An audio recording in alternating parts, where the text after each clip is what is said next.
यहाँ पर आपको बताएं कि मुस्लिम लीग नून की चीफ ऑर्गेनाइजर मरियम नवाज के एक बार फिर अदलिया पर हमले। कहती हैं कि अदलिया आज भी इनको सहूलत फराहम कर रही है। अदलिया पर अब सवालात उठ रहे हैं, जज के दामाद होने का फायदा उठाया जा रहा है। इसी हवाले से गुफ्तगू करने के लिए माहिर कानून शुएब शाहीन साहब हमारे साथ मौजूद हैं, उनसे बात करेंगे। शुएब साहब, क्या कहिएगा जो बयान उन्होंने दिया है? एक बार फिर अदालत मुखालिफ जुमले कहे गए हैं। कहती हैं अदलिया आज भी इनको सहूलत फराहम कर रही है, सवालात उठ रहे हैं अदालतों पर और जज के दामाद होने का फ़ायदा उठाया जा रहा है। किस तनाजुर में देखेंगे आप इस बयान को? देखिए, मैं समझता हूँ कि शरीफ ख़ानदान झूठ और मनी लॉन्ड्रिंग पे यकीन रखता है और इस करप्ट निज़ाम का सबसे बड़ा बेनिफिशरी अगर है तो वो या शरीफ ख़ानदान खुद है या इनके जो आला कार या सहूलत कार हैं वो हैं। बेसिकली बदकिस्मती ये है कि आज ये जो अपने आप को बरी करा के जिस जुर्म में बैठी हुई हैं, इनसे पूछा जाए कि जो अपार्टमेंट्स का केस है वो ना मालिक है, ना इनका बाप मालिक है, ना इनके भाई मालिक है, तो वहाँ किस हैसियत में पिछले 30 साल से रह रहे हैं? कोई इनसे सवाल तो करे।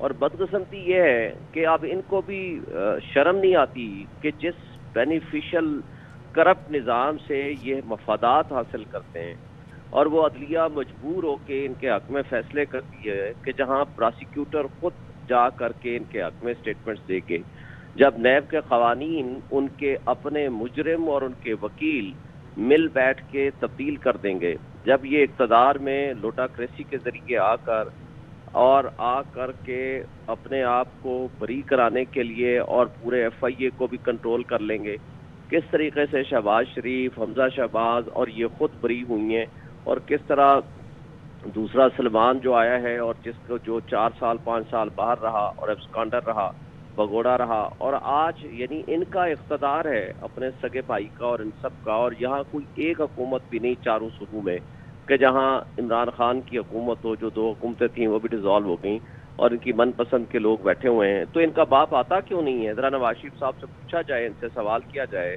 कि भाई अगर अब नहीं आना उन्होंने तो वो कौन सा दिन होगा जिस दिन वो आएंगे? असल में ये ब्लैक मेलर्स हैं और ये ब्लैकमेलिंग के ज़रिए सिर्फ ये कोशिश करते हैं कि किसी तरीके से अदलिया को प्रेशराइज करके उनसे अपने मकसद और अपने मफादात का तहफ़्फ़ुज़ कराया जाए। अब ये जो हाई कोर्ट ने फैसला दिया, basically supremacy of constitution and rule of law के मुताबिक फैसला हुआ कि 90 दिन के बाद आप 91 दिन तक भी इलेक्शन नहीं जा सकते। अब ये बदकिस्मती ये है कि हमारी एस्टेब्लिशमेंट इनको पाल पोस करके बड़ा कर रही है। कल वो कहते थे कि ये मोस्ट करप्ट पर्सनस हैं, आज उन्हीं के साथ इनकी दोस्तियां और पिंगें बढ़ाई हुई हैं और पूरा निज़ाम इन्होंने करप्ट करके इलेक्शन कमीशन ऑफ पाकिस्तान को अपने साथ में लाया हुआ है। IG आते हैं, चीफ सेक्रेटरीज आते हैं, वो कहते हैं जी हमारे पास नफरी पूरी नहीं है कि हम इलेक्शन करा सकें। तो भाई इनसे पूछा जाए कि नफरी कब पूरी होगी? जब पूरे 6 महीने बाद या 4 महीने बाद जब इलेक्शन होगा पूरे पाकिस्तान में, उस वक्त नफरी कहाँ से आएगी?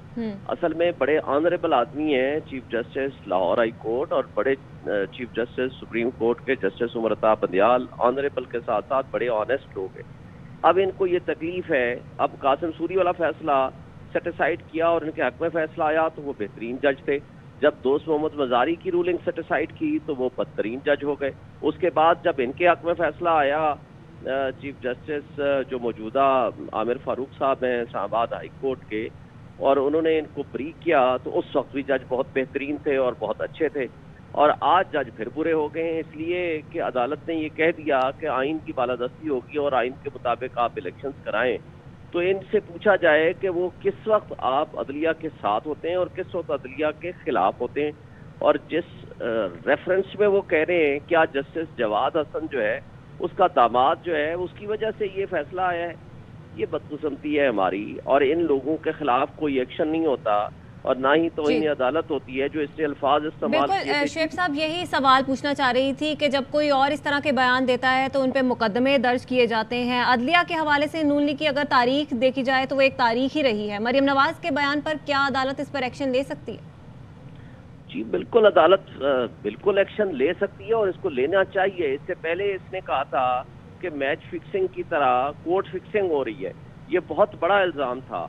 मैं समझता हूँ कि ये तो बड़ी ऑनरेबल शख्सियत हैं उमरता बंदियाल साहब, हमारे चीफ जस्टिस, वरना इस पे तो इनको 6 महीने के लिए सजा होनी चाहिए थी, इनके खिलाफ प्रोसीडिंग्स हो सकती हैं। और ये अगर ये सिलसिला इन्होंने जारी रखा तो मैं समझता हूँ कि हमें बार एसोसिएशंस को इनके खिलाफ खड़ा होना चाहिए, supremacy of constitution and rule of law and independence of judiciary के लिए। अदलिया को भी हमारी कोई उस लिहाज से कोई आइडियल नहीं रही, क्योंकि इनके ऊपर भी एस्टेब्लिशमेंट का प्रेशर रहा है, लेकिन उसका ये मतलब नहीं है कि अगर वो आज़ादाना आइन और कानून के मुताबिक फैसले दें तो ये जो झूठ बोलने वाले लोग हैं, ये तो ये खुद कहती थी कि मेरा तो पाकिस्तान में कहीं भी कोई जायदाद नहीं है। उसके बाद इनके भाई आते हैं और ये खुद भी मानते हैं अल्हम्दुलिल्लाह कि जनाब ये सारी जायदाद हमारी है।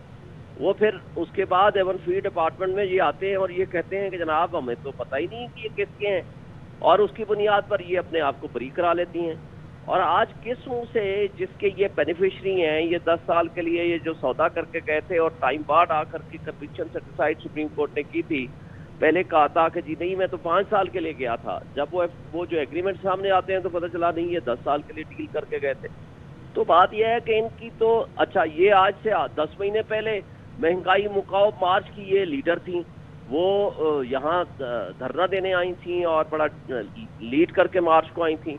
वो किधर गई है आज महंगाई, किधर गई है आज डॉलर्स के रिजर्व, किधर गई है बेरोजगारी, किधर गई है वो जो सबसे बड़ा जुर्म है इनका कि जो गरीब आदमी को हेल्थ कार्ड के जरिए वो मिल जाती थी मेडिकल फैसिलिटी, वो इन्होंने बंद कर दी या बंद कराने की कोशिश की। तो बात यह है कि इनकी तो किसी बात का एतबार ही नहीं है। अच्छा शुएब साहब जरा ये भी बता दें कि जो लैंग्वेज यूज़ की जा रही है, कहा जा रहा है कि सवालात उठ रहे हैं अब अदलिया पर और सहूलत फराहम की जा रही है अभी भी, तो आपके ख्याल में इनके तो अपने ख़ानदान के और पार्टी के लोगों के केसेस अदालतों में हैं, क्या उस पर से तवज्जो हटाने की कोशिश है, दबाव डालने की कोशिश है? असल में मसला ये है कि ये इस करप्ट सिस्टम के, मैंने कहा ना, बेनिफिशरी हैं। मसला ये है कि एस्टेब्लिशमेंट इनके साथ भी इनकी पुश्त पनाही के लिए खड़ी हुई है। अफसोस ये है कि अदलिया कमज़ोर है और वो स्टैंड नहीं करती, इनके खिलाफ एक्शन नहीं लेती। और अदलिया जो है और इलेक्शन कमीशन जो है वो इनकी एक लिहाज से पार्टी इनके साथ मिलके बने हुए हैं और मुस्तकिल बुनियादों पर ह्यूमन राइट्स वायलेशन हो रही है। किस तरह अरशद शरीफ के साथ जुल्म हुआ, वो उसको मुल्क छोड़ने पे मजबूर किया गया, उसकी ज़िंदगी को ख़तरा था, उसने चीफ जस्टिस ऑफ पाकिस्तान को ख़त लिखा। ये तो मैं समझता हूँ इन्होंने अरशद शरीफ से लेकर आज इमरान खान के ऊपर कातलाना हमला तक कौन सा है जो रूल ऑफ लॉ पे वाकई ट्रू सेंस में अमल दरामद हुआ है। ये तो और इन्हीं के दौरे इख्तदार में हुआ है। 25 मई को जिन्होंने लोगों पे जुल्म किए थे उन्हीं को चुन चुन के मोहसिन नकवी ने वहाँ दोबारा लगा दिया। तो बात यह है कि जुल्म तो पीटीआई पे और उनकी पार्टी पे लोगों पे हो रहा है। एक मुंशी कहने पे गद्दारी का मुकदमा बन जाता है। शहबाज गिल को एक स्टेटमेंट देने के ऊपर पूरे मुल्क में 50-60 बहुत शुक्रिया ARY न्यूज़ से गुफ्तगू करने के लिए। और